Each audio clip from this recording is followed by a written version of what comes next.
मुझे समझ नहीं आ रही कि मैं हंसूं या रोऊं।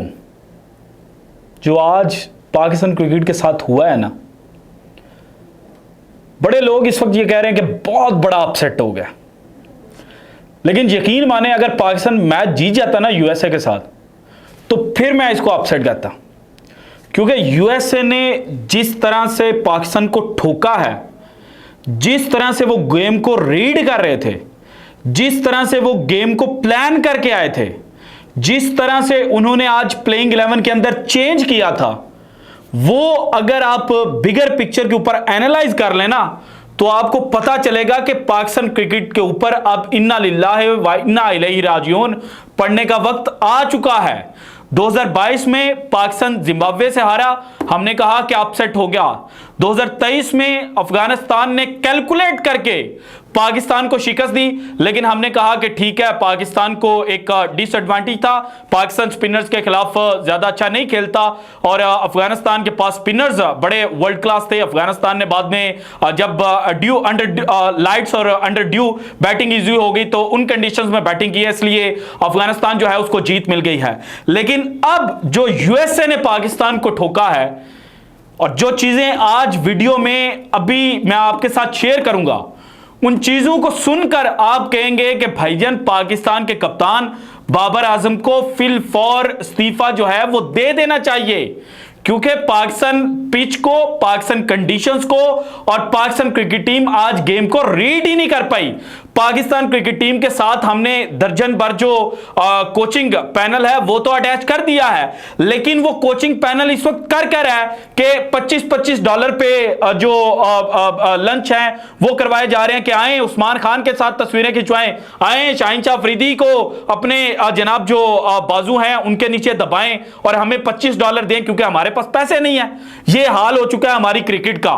हम यूएसए के अंदर सिर्फ और सिर्फ तफरीह के लिए गए हुए हैं, हमारे यूएसए के लिए वीजे लग गए, हमने कहा बहुत बड़ा कमाल हो गया, फिर हमने जो टीम सेलेक्ट की है, आज यूएसए ने बताया है कि आपने क्रिकेट किस तरह से खेलनी है और अगर यूएसए को पाकिस्तान की तरह इंटरनेशनल क्रिकेट खेलने का चांस मिल जाए तो यूएसए पाकिस्तान से कई दर्जे आगे निकल जाए। ये भी जनाब जो चीजें हैं वो आज देखने को मिली हैं और अगर पाकिस्तान अपनी गलतियों को नहीं सुधारता तो फिर 9 जून वाला मैच भी भूल जाए, उसके बाद 11 जून वाला मैच भी भूल जाए, फिर आयरलैंड के साथ जो आपने आखिरी लीग मैच खेलना है वो भी भूल जाएं और बड़े टाइम के साथ आप अपनी जो टिकटें हैं वो कोई सियालकोट एयरपोर्ट के लिए करवाए, कोई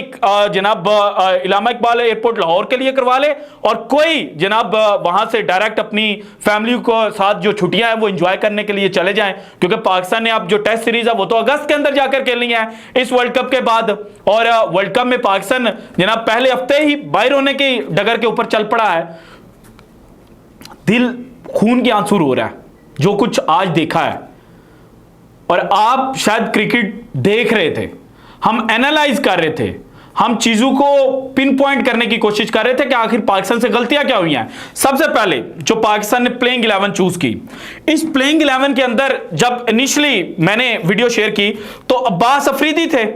अब्बास अफरीदी शाहीन अफरीदी के बाद पाकिस्तान के लिए पिछले चंद अरसे में जो पाकिस्तान ने क्रिकेट खेली है ना उसमें सबसे ज्यादा विकेट लेने वाला बॉलर है। इसके अलावा पाकिस्तान ने जो अपना वर्ल्ड कप 2024 का स्क्वाड बनाया था ना, इसमें फास्ट बॉलिंग ऑलराउंडर रखा ही नहीं था और उस वक्त यह कहा गया कि अब्बास अफरीदी जो फास्ट बॉलिंग ऑलराउंडर हैं उसके फराइज सर अंजाम देंगे, लेकिन अब्बास अफरीदी को अब हम मैच ही नहीं खेलने के लिए दे रहे। और आज जब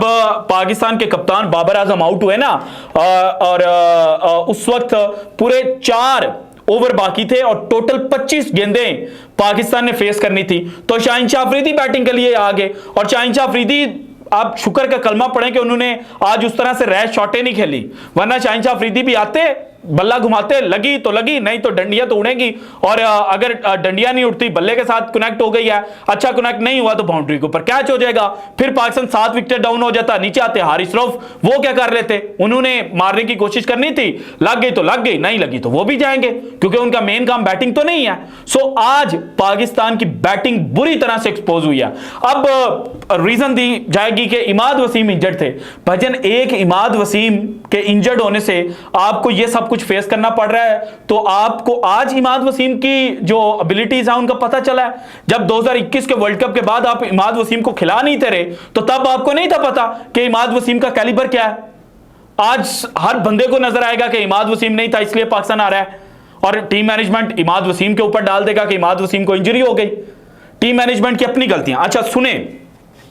यूएसए टॉस करने के लिए आता है, मोनक पटेल टॉस जीतते हैं और उनसे प्लेइंग 11 के अंदर चेंज के बारे में पूछा जाता है, और उन्होंने बताया कि एक चेंज उन्होंने की है। पाकिस्तान 4 फास्ट बॉलर्स के साथ खेला, यूएसए ने एक चेंज की। वो चेंज क्या थी कि वो फास्ट बॉलिंग बॉलर जो अगेंस्ट कनाडा खेला था, जिसने 3 ओवर किए थे, शेल्डी वैन चालकेक, उसको आज रिप्लेस किया नस्तोश किंजी के साथ, लेफ्ट आर्म ऑर्थोडॉक्स बॉलर। इसी बॉलर के साथ यूएसए ने बॉलिंग ओपन की, इसी बॉलर ने शादाब खान को आउट किया, और उसके बाद जनाब जो आजम खान हैं उनको भी इन्होंने एलबीडब्ल्यू आउट किया, और 4 ओवरों के अंदर 30 रन इन्होंने दिए, 3 खिलाड़ी आउट किए। और पाकिस्तान ने कहा कि हमने इब्रार अहमद को सिर्फ सैर सपाटे कराने हैं, हमने इब्रार अहमद को प्लेइंग 11 के अंदर शामिल ही नहीं करना। भाईजान आप चाहते तो इब्रार को मैच दे सकते थे, आप कंडीशंस को रीड ही नहीं कर पाए, क्योंकि आपके जो स्पिनर्स हैं वो बॉल को उस तरह से फ्लाइट तो दे नहीं थे रहे, वो वेरिएशन के साथ बॉलिंग तो कर नहीं थे रहे, वो तो सीधी सीधी जनाब स्ट्रेट बॉल फेंक रहे थे और जल्दी जल्दी ओवर करने के चक्करों में थे। आप मेरी वीडियो जाकर देख लीजिएगा जो तकरीबन 6:30 बजे के अराउंड पब्लिश हुई थी। उस वीडियो के अंदर भी मैंने बोला था अगर शादाब वेरिएशन का इस्तेमाल नहीं करेंगे तो भाईजान पाकिस्तान को फैंटी लगेगी, और पाकिस्तान को बिलाखिर फैंटी लगी है। Iftikhar Ahmed again one of the biggest star, Iftikhar Ahmed batting करने के लिए आते हैं, 98 पे पाकिस्तान की 5वीं विकेट गिरती है। बाबर आजम इनके साथ थे, इनिशियली 2 बाउंड्रीज लगाई, लेकिन पूरी 11 गेंदें रहती थी, इफ्तिखार अहमद साहब आउट हो गए। अब वो 11 गेंदें किसने खेलनी है? हमारे मैच फिनिशर साहब जब आपके परफॉर्मेंस के ऊपर बात की जाए तो आप कहते हैं खुदा का खौफ खाओ।